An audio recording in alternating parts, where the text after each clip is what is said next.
দেখো বন্ধুরা, তোমরা দেখছো বিএসএসপি পারমিতা রান্নাঘর। আজকে দেখো অল্প উপকরণে ঝটপট তৈরি ফুলকপি দিয়ে আজ আনছি অসাধারণ স্বাদের স্ন্যাক্সের রেসিপি, যেটি তোমরা একবার যদি বাড়িতে বানাতে পারো এই রেসিপি ফলো করে, তোমরা দেখবে বারবার বানাতে ইচ্ছা করবে, কিংবা অতিথি এলে কিংবা চায়ের সাথে এই শীতের সন্ধেবেলায়। তাহলে ঝটপট তোমরা রেসিপিটি দেখতে থাকো।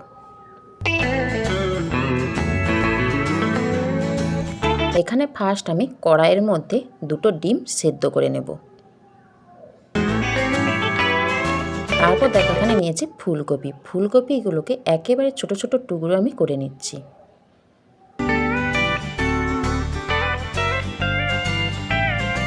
ডাঁটাটা কিন্তু ফেলে দিতে হবে, দিয়ে ছোট ছোট করে টুকরো করে নিতে হবে।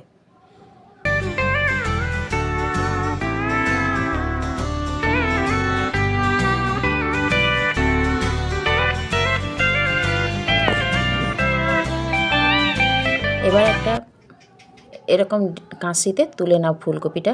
তারপর এখানে নিয়েছি আমি 4টে আলু।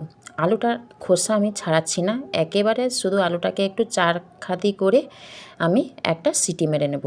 প্রেসার কুকারে আলুটা সেদ্ধ হতেই তাড়াতাড়ি হয়ে যায়, কিন্তু কড়াইয়ের মধ্যে একটু সময় লাগে। তার জন্য আমি প্রেসার কুকারে একটা সিটি দিলেই হয়ে যাবে তাড়াতাড়ি বয়েল। এখানে আমি আগে ভাজা মশলাটা গুঁড়ো করে নেব। নিয়েছি 4টে শুকনো লঙ্কা, 1 চামচ 5 ফোড়ন, 1 চামচ জিরে, 1 চামচ ধনে, আর নিয়েছি 1 চামচ মৌরি। এবার এটাকে ভালো করে একটু শুকনো খোলায় ভেজে মিক্সিতে আমি গুঁড়ো করে নেব। আর তোমরা কী করে জানবে বলো তো যে ভাজা হয়েছে কিনা? দেখবে একটা সুগন্ধ আসবে আর দেখবে ফটফট আওয়াজ হবে, তখনই ভাবে ভাজা হয়ে গেছে। দিয়ে এই গরম অবস্থায় মিক্সিতে গুঁড়ো করে নাও। দেখেছো কেমন গুঁড়ো হয়েছে? এটা কিন্তু তোমরা এয়ারটাইট কন্টেনারে ভরে রেখে দিতে পারো। আরও অনেক কিছু এরকম স্ন্যাক্সের রেসিপিতে তোমরা এই গুঁড়োটা ব্যবহার করবে, দেখবে কত সুন্দর লাগবে সেই স্ন্যাক্সটা খেতে। এবার কড়াইয়ের মধ্যে দিয়ে দিচ্ছি 3 টেবিল চামচ সরষের তেল, দিয়েছি 1 চামচ জিরেটা একটু লাল করে ভাজা হয়ে গেলেই দিয়ে দিচ্ছি একটা বড় সাইজের পেঁয়াজ কুচি। পেঁয়াজটাকে কিন্তু হালকা লাল করে ভাজতে হবে, পুরোপুরি এখানে কিন্তু লাল করা যাবে না। হালকা লাল হয়ে এলেই দিয়ে দিচ্ছি 1 চামচ আদা বাটা। এবার আদা বাটাটাকে কিন্তু ভালো করে কষিয়ে নিচ্ছি 1 চামচ হলুদ দিয়ে। যতক্ষণ আদার কাঁচা গন্ধ যাচ্ছে, আদা বাটাটা ভালো করে কষিয়ে নেওয়ার পর দিয়ে দিচ্ছি 1 চামচ রসুন বাটা। এবার আদা রসুনের কাঁচা গন্ধ যতক্ষণ না যাচ্ছে ভালো করে কিন্তু আমি একটু কষিয়ে নিচ্ছি, আর মিডিয়াম তাপে কিন্তু মশলাটা কষানোর চেষ্টা করবে। এখন দিচ্ছি 1 চামচ কাশ্মীরি রেড চিলি পাউডার, কালারটা ভালো আসার জন্য। এবার একটু জল দিয়ে মশলাটা ভালো করে কষিয়ে নিচ্ছি। এরপর দিয়ে দিচ্ছি সেই ফুলকপিটা যে কেটে রেখেছিলাম, সেই ফুলকপিটাকে স্বাদ মতো লবণ দিয়ে মশলার সঙ্গে ফুলকপিটা একটু নাড়াচাড়া করে নিচ্ছি। এখানে এটা নাড়াচাড়া করা চাপা দিয়ে দিলাম যাতে ফুলকপিটা সেদ্ধ হয়ে যায়, ওখানে নাড়াচাড়া সেদ্ধ হতে থাক। এখানে দেখো আলুটাকে আমি একেবারে জল ঝারিয়ে আলুটাকে একটু ম্যাশ করে নিচ্ছি, যাতে ফুলকপির সঙ্গে তাড়াতাড়ি রান্নাটা হয়ে যায়। তোমরা এক পাশে দেখবে এরকম চাপা দিয়ে রেখে দেবে, দিয়ে গ্যাসের তাপটা একেবারে লো টেম্পারেচার করে দেবে, দিয়ে এবার অন্য যে কাজটা থাকে এরকম করে নেবে। দেখবে কত তাড়াতাড়ি রান্নাটা কিন্তু ইজিলি হয়ে যাবে, কোনো কষ্টই মনে হবে না। এই দেখো আলুটাকে এবার ম্যাশ করে নিলাম। এবার এটাকে সাইডে রেখে দিচ্ছি। এবার ঢাকনাটা আমি খুলে নিচ্ছি। ঢাকনাটা খুলে আবার একটু নাড়াচাড়া করে নিচ্ছি। এইভাবে তোমরা যদি করতে থাকো দেখবে কত সুন্দর ইজিলি তাড়াতাড়ি রান্না হয়ে যাবে। আর এইভাবে খুন্তি দিয়ে দেখে নেবে ফুলকপিটা সেদ্ধ হয়েছে কিনা। ফুলকপিটা সেদ্ধ হয়ে এলেই দিয়ে দিচ্ছি সেই ম্যাশ করে রাখা আলু।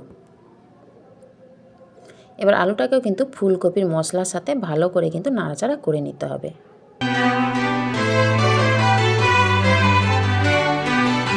নাড়াচাড়া করে নেওয়ার পর এখানে সেই যে ডিমটা আমি সেদ্ধ করে রেখেছিলাম, ডিমটা থেকে খোসা ছাড়িয়ে নিয়েছি, দিয়ে এরকম একটা গ্রেটার দিয়ে ডিমটাকে আমি গ্রেট করে নিচ্ছি আলু ফুলকপির মশলার সাথে। এইভাবে ডিমটা কিন্তু গ্রেট করে নিতে হবে। এবার এই ডিমটাকেও কিন্তু আলু ফুলকপির সাথে ভালো করে কিন্তু মিশিয়ে নিতে হবে। এটা বেশি সময় লাগবে না, 2 থেকে 3 মিনিট হলেই এনাফ হয়ে যাবে। এবার দিয়ে দিচ্ছি 1 চামচ জিরে গুঁড়ো, 1/2 চামচ গরম মশলা গুঁড়ো,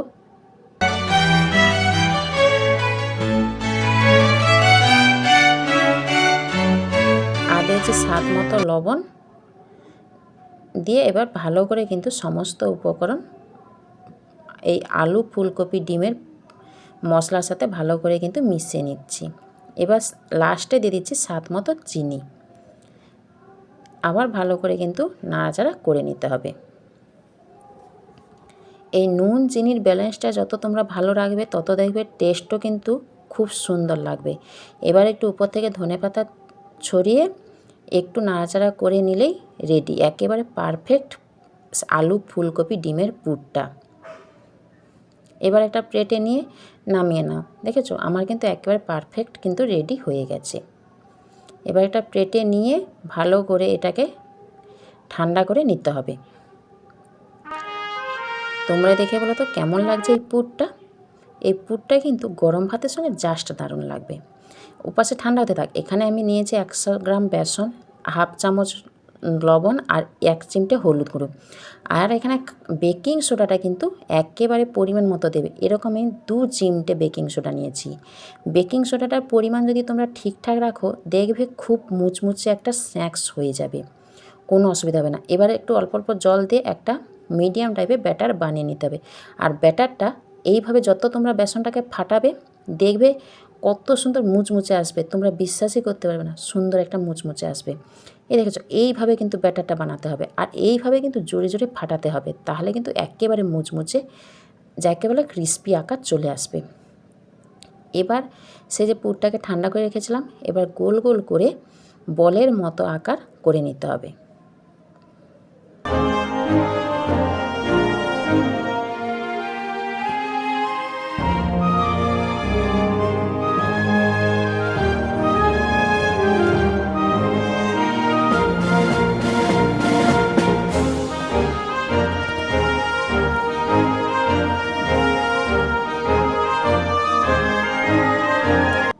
এবার দেখো সেখানে করে আমি রেখে দিয়েছি। এবার কড়াইয়ের মধ্যে সাদা তেল বেশ খানিকটা একেবারে হাই টেম্পারেচার গরম করে দিতে হবে। দিয়ে একটা এরকম বেসনে ডুবিয়ে এবার তেলের মধ্যে গরম তেলের মধ্যে এভাবে দিয়ে দিতে হবে। এরকম দেখো একসাথে 3-4টে তোমরা এরকম বেসনে দিয়ে দেবে, দিয়ে ওপর থেকে দিয়ে পুরো বেসনটা ওপরে কোট করে নিতে হবে। দিয়ে একটা কিন্তু বেসন থেকে নিয়ে গরম তেলের মধ্যে দিয়ে দিতে হবে। এবার একেবারে সোনালি আকার পর্যন্ত কিন্তু ভেজে নিতে হবে। এক পাশ হয়ে গেলে অন্য পাশে উল্টে পাল্টে কিন্তু 2 পাশ পুরো সমান পাশ কিন্তু একেবারে সোনালি আকার পর্যন্ত ভেজে নিতে হবে। এ পিঠ হয়ে গেলে ওই পিঠ, ও পিঠ হয়ে গেলে সব পাশ কিন্তু সোনালি আকার যেন আসে। আর মিডিয়াম তাপে কিন্তু তোমরা ভাজার চেষ্টা করবে। ভাজা হয়ে গেলেই একটা ছান্তাতে ছেঁকে একেবারে তেলটা ছেঁকে নামিয়ে নিলে রেডি গরম গরম আলু ফুলকপি ডিমের স্ন্যাক্স। এটা গরম গরম চায়ের সঙ্গে একেবারে পারফেক্ট, কিংবা অতিথি এলে। দেখো ভেতরটা তোমরা দেখো, তোমরা বিশ্বাসই করতে না, দেখেছো কেমন লাগছে। তাহলে বন্ধুরা আজকের এই রেসিপিটি তোমাদের কেমন লাগলো। আর হ্যাঁ বন্ধুরা এটা কিন্তু দুইভাবে ইউজ করা যায়, এমনিও খাওয়া যায়, আবার এটাকে কিন্তু এই ছোটো ছোটো যে স্টিকগুলো দিয়ে দিলেই ললিপপ, দুইভাবে খাওয়া যায়, এমনিও খাওয়া যায়, ললিপপ এইভাবে কাঠি দিয়েও কিন্তু ললিপপের মতো বানিয়ে নেওয়া যায়। তাহলে বন্ধুরা আজকে আমার রেসিপিটি তোমাদের কেমন লাগলো অবশ্যই কিন্তু আমাকে কমেন্ট করে জানাবে। দেখা হচ্ছে পরবর্তী রেসিপি পাওয়ার জন্য আমার কিন্তু চ্যানেলটা সাবস্ক্রাইব করে পাশে থাকা বেল আইকনটি প্রেস করে